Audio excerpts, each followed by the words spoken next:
Hello, fellow Rebel Capitals. Hope you're well. So, I wanted to go over the huge announcement from the Trump organization today. You've heard of the Obama phone, but now we've got the Trump phone. That is right. And I just got done talking to Doug Casey himself. And one of the main things that we were discussing is privacy and the encroachment of the federal government on our personal freedoms over the last, call it 30 or 40 years, and how you can have an administration that may have some good ideas and have good intentions, but then what happens is they create a precedence, and the future administrations use the additional power in order to do something that, let's say, isn't as benevolent. So I wanted to just go over, let you guys know what's happening first and foremost, and just try to think this through. Is this a good thing? Is this a bad thing? Or is it just a nothing burger? Let's check this out. So we're going to start with the CNBC summary. And then I think Zero Hedge and Wall Street Journal get into a little bit more of the nuance that I'd like to discuss. But right here, Trump organization announces mobile plan and a $499 smartphone. So this is Trump Mobile and Trump Phone. The key talking points: the Trump organization unveiled a phone, $499 smartphone that is sent to launch this year. Now, when I first saw this, because obviously they're saying, every single component of this phone is going to be made in the United States, and the phone itself is going to be assembled in the United States. It's from A to Z in the US.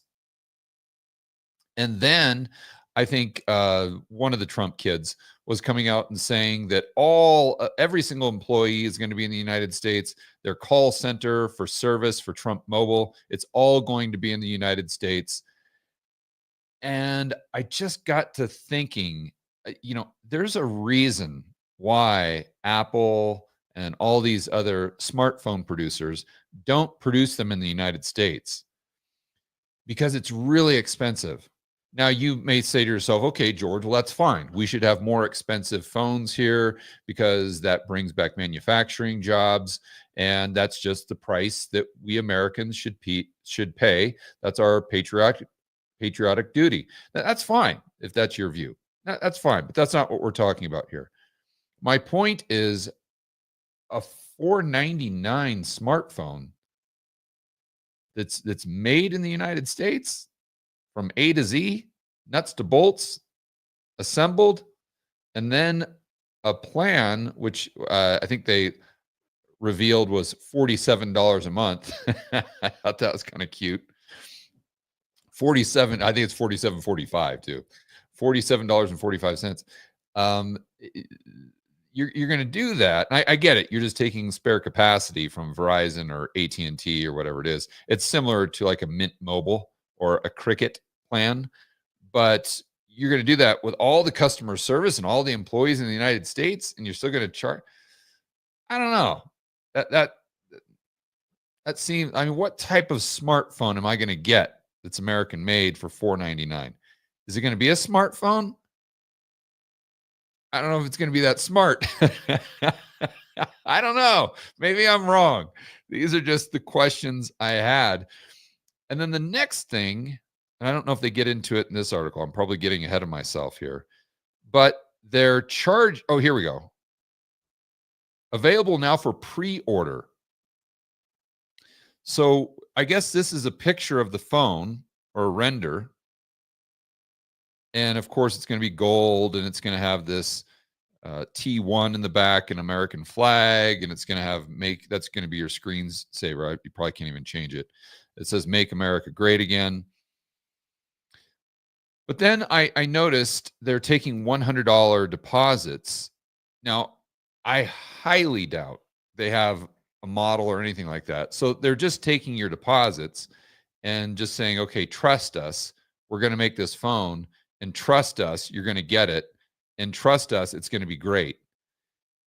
and I don't know what time frame. It seems very Elon Musk-esque, if you will, where people paid an additional $5,000 for full self-driving like 10 years ago or 5 years ago or whatever, and they still haven't got it. Yet Musk just pocketed all the money, and he was able to put that onto his balance sheet and claim that as quote unquote income. It seems to me what they're doing is they're taking these $100 deposits, and then with that money, then they're going to go ahead and try to produce a model, and so they don't have any out-of-pocket costs in order to build this phone. And I'm guessing they're doing that because no VC would put any money into this at these price points. That's just a guess, just a guess. But if no VC or angel investor, or if they can't, or if Trump's not willing to put up his own money, for heaven's sakes, to do this project, and the only way that they can do this is self-funding through deposits, I don't know. Maybe it's not a great business model, just a guess. And my thing is, I'm just wondering, when I say maybe not a great business model, obviously Mint Mobile was a fantastic model. Same thing with Cricket, but they're not doing everything in the United States. So I don't, when you combine those two things, extremely high wages, and also when you combine a workforce that just, quite frankly, doesn't have any skill to do that. Now, it's not that they can't be trained, but currently, I don't know that within the United States we have the capacity to make every single component and to assemble it here. And I was reading, I think we'll get into this later, that they're saying that this is going to be out within a year. I if they can do it, more power to them. But I don't. There, something doesn't pass the sniff test here, I think is what I'm trying to say. And I don't like the fact that they're having to take deposits with no guarantee of anything. And the fact that they're having to take deposits instead of VC money or Trump's money himself. I mean, he's that rich. Why isn't he just self-funding this? And his kids are doing it, which I think is fine. But I don't know that his kids, when you're dealing with a mobile company, whether it's Cricket or Mint Mobile or anything like that, you're not dealing with a straightforward, well, I shouldn't say that. You're dealing with a business that has an insane amount of moving parts. It's not like building a building where you can hire the general contractor and there's a lot of moving parts there, for sure, for sure, for sure. But this takes it to a whole new level. Like, as an example, when you're doing a building and you have a certain amount of customers, okay, you might have 1,000 customers, or not even that. You might have maybe 200 customers, that are buying units within that building that you have to deal with and that you have to service. And once you sell them, then there's no more servicing, right? Where a mobile company, I mean, you could have millions of customers and you're constantly servicing them. I mean, this is a whole new level of not just business model sophistication, but just constant labor intensive and with a clientele. Bottom line, this is not an easy business, is what I'm trying to say. And I don't know that Trump's kids have any type of experience running a successful business other than their dad's, real estate ventures, which a lot of them have been very successful. Some have not been.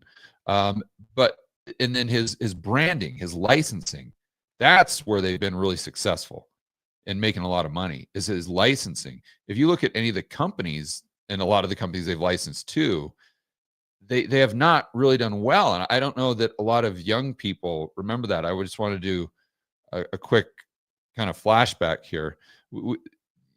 And for those of you who are a little bit older, I'm sure you remember Trump Steaks, Trump Vodka, Trump Magazine, Trump Mortgage, Trump Ice, Trump University. Now, Trump University, I know for a fact that was just him giving his, they just licensed his name or whatever. I'm sure these others are the same, and that this mobile company is doing the same or something similar. but it seems like his kids are going to be more hands-on, and I just don't know that they have any experience doing this. Not that they're not going to be successful just because of a lack of experience, but I don't know that the probabilities are extremely high. You're not going into a business that's super easy, when Trump, uh, if he was, man, I was going to say his tennis shoes are the last thing that I can think of that he came out. Or, well, let's use the coin. It's not like Trump coin, right? You can come out with Trump coin, and it's pretty easy to slap your name on it, and there's really no maintenance to it once it's already set up. This is a mobile company is the complete opposite of that. And there's a reason why AT&T and T and Verizon trade at very, very, very low multiples because they're not great businesses. Now let's keep getting in. Let's go back to the article here. So just 47.45 a month. We shall see. We shall see. Trump Mobile, its products, services are not designed, developed, manufactured, distributed, or sold by the Trump organization or any of their respective affiliates or principals. Okay, so then that means this is just a total licensing deal. But if it's a licensing deal, which, I mean, if you're Trump, that makes sense. But if it's a licensing deal, how do you make sure that every single component, how do you deliver on all these promises? I guess is my question here. All right.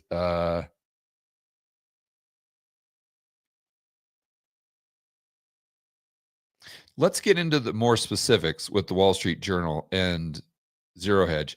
And where I also wanted to take this conversation, it's applicable to what I was talking about with Doug Casey today. And, I don't think Trump has anything nefarious going on here other than just using this as a way to make a quick buck, just like Trump coin or Melania coin or anything like that. You could say that it's unethical, whatever. I'll let you be the judge there.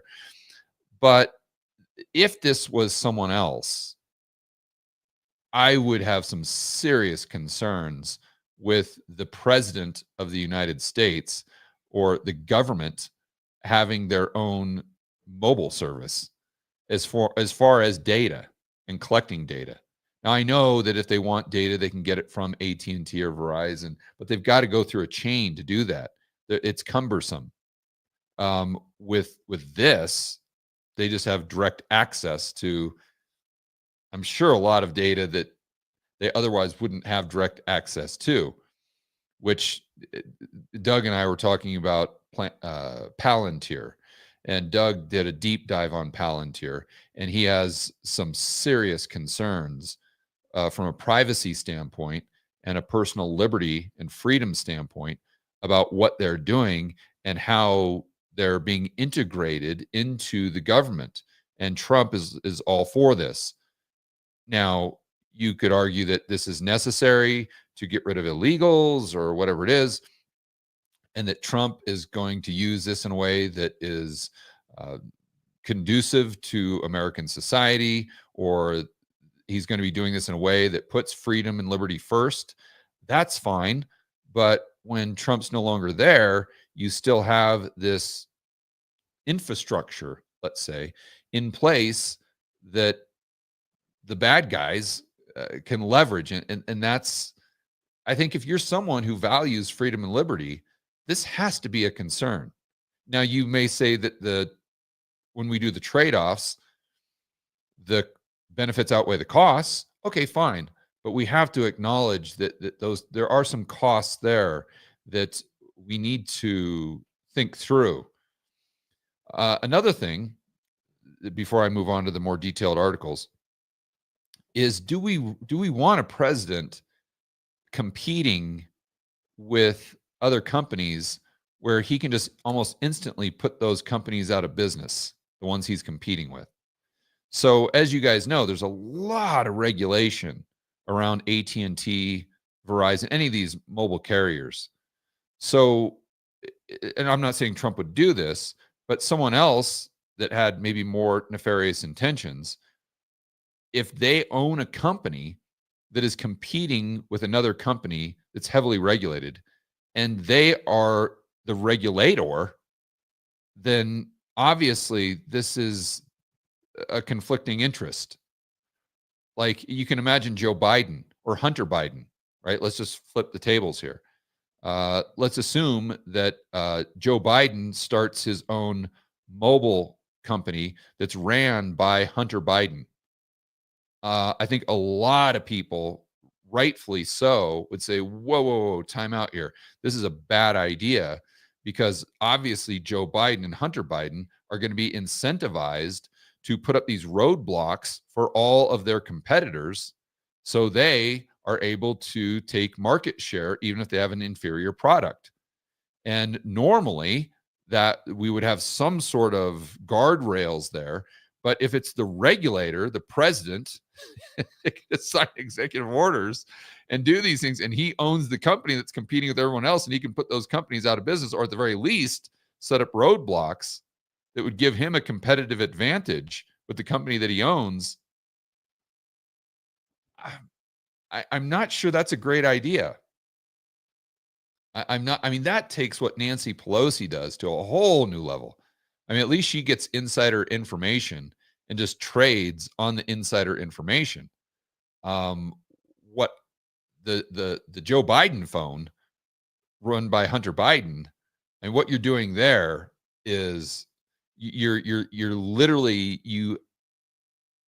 It's not even um it's not even covert anymore. It's right in your face.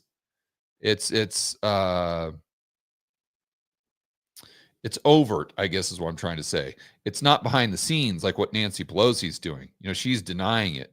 What that would, if we had Biden phone, that would be just him coming right out and saying, yeah, this is the best phone and you need to buy it. And therefore, if I put up roadblocks for any of my competitors, that's fine. Is it going to benefit me? Yeah, but I'm doing it for the benefit of the American people because these phones are going to be made in the United States.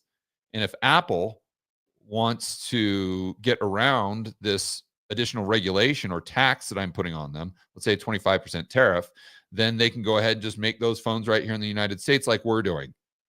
And it just, you know, I see that leading, I see that being a very slippery slope, let's say.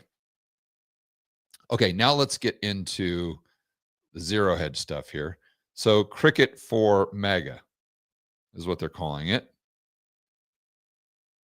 And trying to see if I can zoom in here a little bit.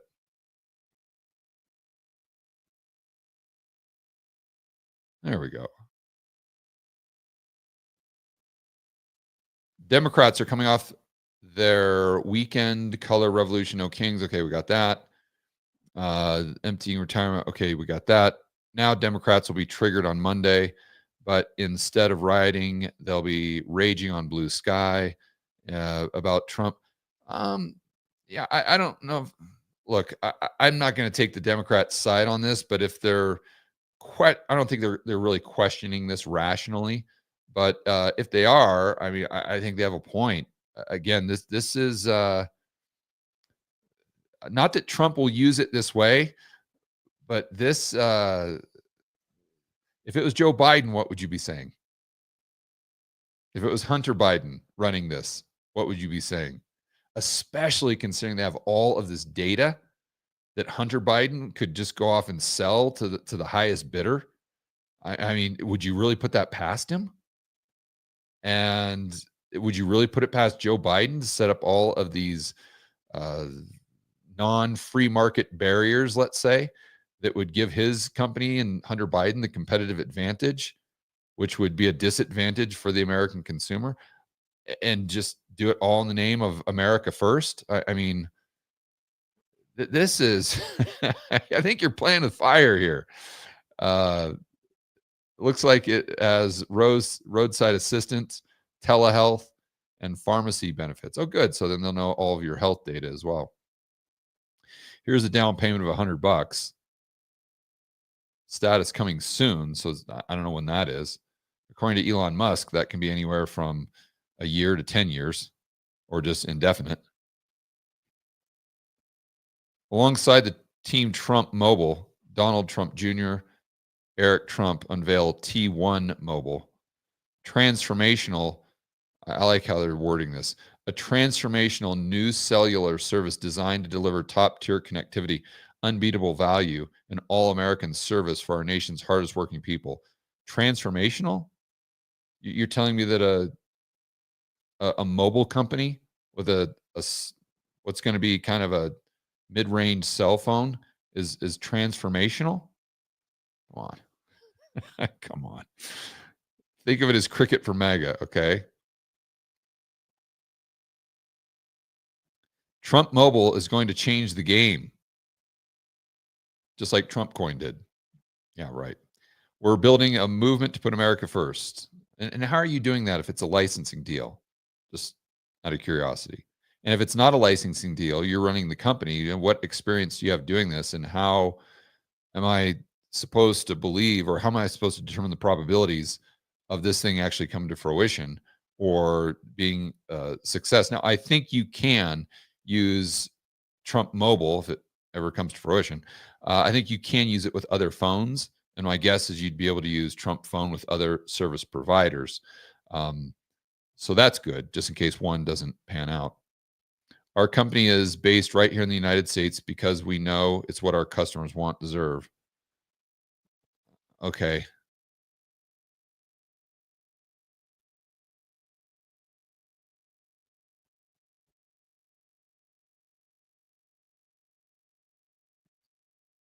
I like this too. The Trump organization stated T1 phone will be sleek gold smartphone engineered for performance and proudly designed and built in the United States for customers who expect the best from their mobile carrier. Is it really being designed for customers, or is it being designed for Donald Trump?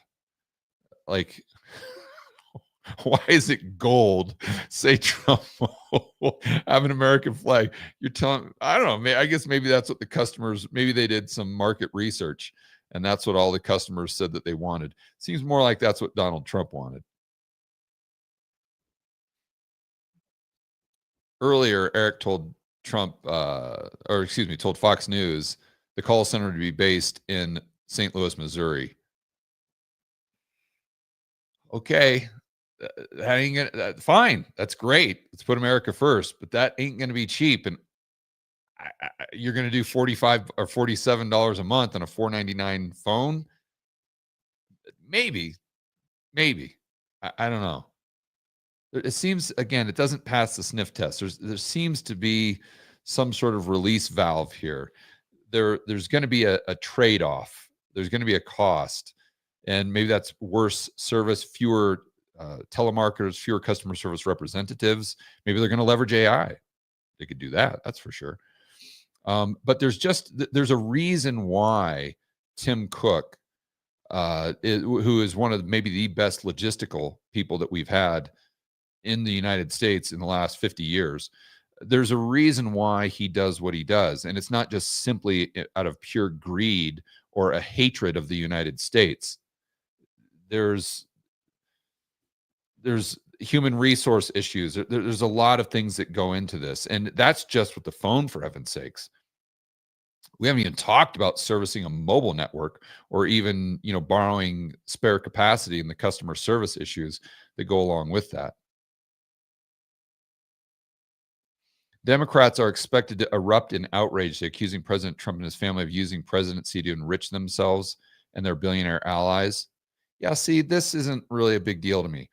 I mean, if you are the president and your family enriches itself using the president, okay, fine. I mean, I don't see anything wrong with that as long as it's something that the free market wants.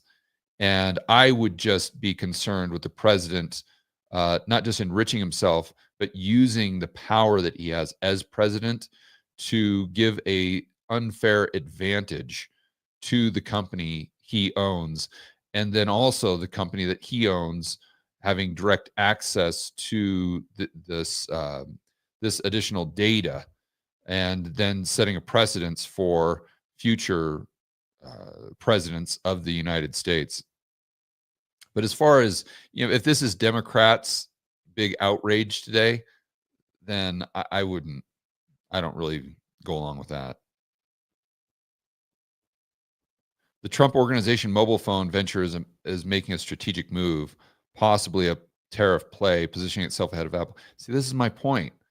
So now moving forward, let's say that Apple has these tariffs, whatever other company, the Trump Organization doesn't have to pay these tariffs. So that gives them an advantage. Okay, great. But now all of a sudden, Trump is incentivized to increase the tariffs or to do other things that would be a roadblock. Now, if you say, George, well, what he's doing is he's just incentivizing Apple to bring back that manufacturing to the United States. Fantastic. Fantastic. But again, we're on a slippery slope right here where even if Apple brings their manufacturing back to the United States, who's to say there's not going to be something else that would make it difficult for Apple or would maybe be a roadblock or a barrier that he would put on Apple that he might not put on Trump phone or Trump mobile. I mean, obviously the incentive is there. Obviously, other presidents would go ahead and leverage that power. Will Trump? Maybe, maybe not. But in the future, who comes after Trump, they're going to take this as a playbook, in my view. And I think that causes problems. There's a lot of ways that this could go wrong, I guess. And do I think it should be illegal for Trump to own a mobile phone service? And no, I don't think it should be illegal. Not at all. But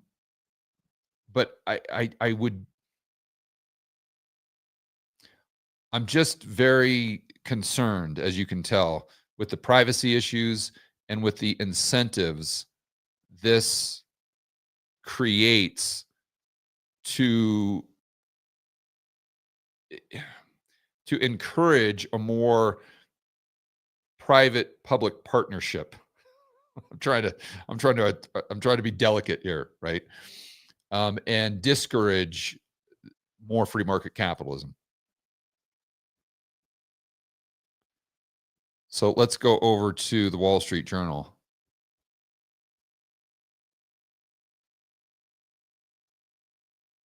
When Trump Organization said it would launch the mobile phone service, it also said it would sell a $4.99 phone by the beginning of August. Okay, so more spidey senses going off here. You're going to do a phone designed and made in the United States, and you're going to have this thing ready by August. Okay, I've got. Again, you're not building sneakers here. You're not making sneakers. There's a big difference between sneakers and a cell phone. Now, maybe they already have one that they've created that they just have to mass produce. But even so, I don't know how you could do that with the components being made in the United States. Or maybe the components aren't made in the United States. Maybe it's just designed and built in the United States. Maybe it's assembled in the United States. But okay, so but is that really but then they're paying tariffs on the inputs for the phone. And then my question would be, how the hell are you going to sell that for $4.99?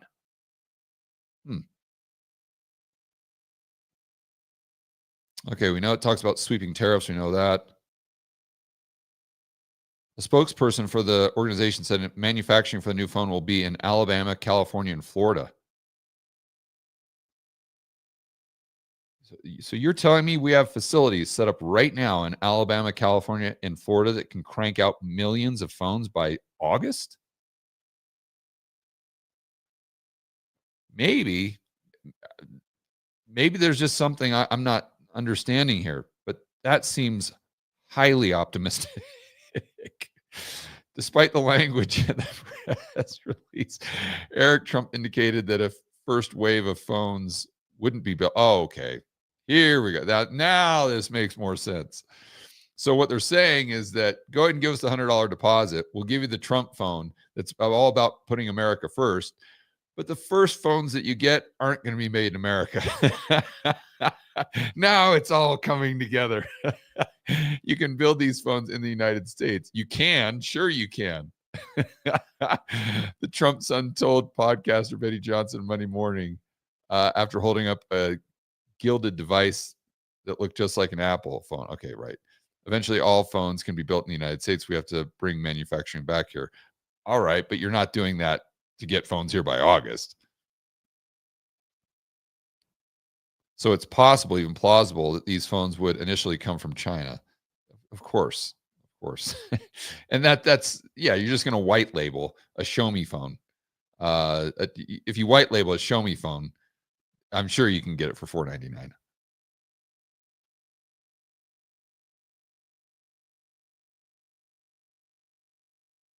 Okay, so now they're going over all the kind of the features and the stats for the phone. Let's see. This from John Hopkins here. He said there's absolutely no way you could make the screen, get the memory, camera, battery, everything in the US. Okay, so that's what I was thinking. Now, will they be able to in the future? I don't know. My issue would be it's being sold that way right off the bat, and I don't know. Would all those people be putting $100 down on a Trump phone that was putting America first if the Trump phone they were getting was simply a white label of a Chinese phone? And how ethical is that at the end of the day? I don't know. I don't know. Just wanted to I think it's an interesting topic. I think it's interesting philosophically too. It looks like that's this person from John Hopkins, estimated it would take at least 5 years for the US to establish the infrastructure needed to make a US smartphone. Yeah, that's what I was thinking.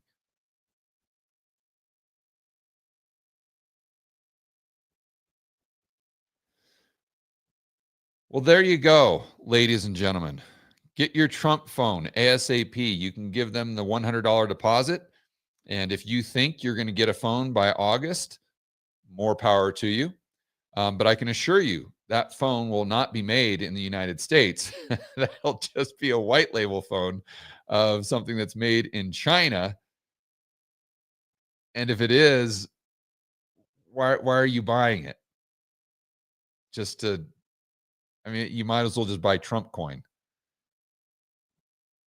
Those are just my thoughts. All right.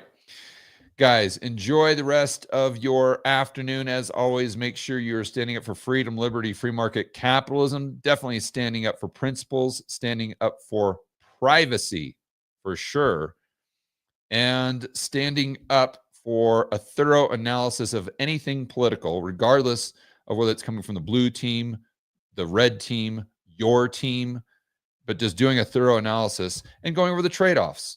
What are the trade offs now? What are the pros, the cons, the costs, the benefits?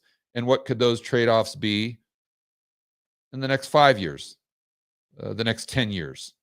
I think that's what this video is all about. See you in the next video, guys.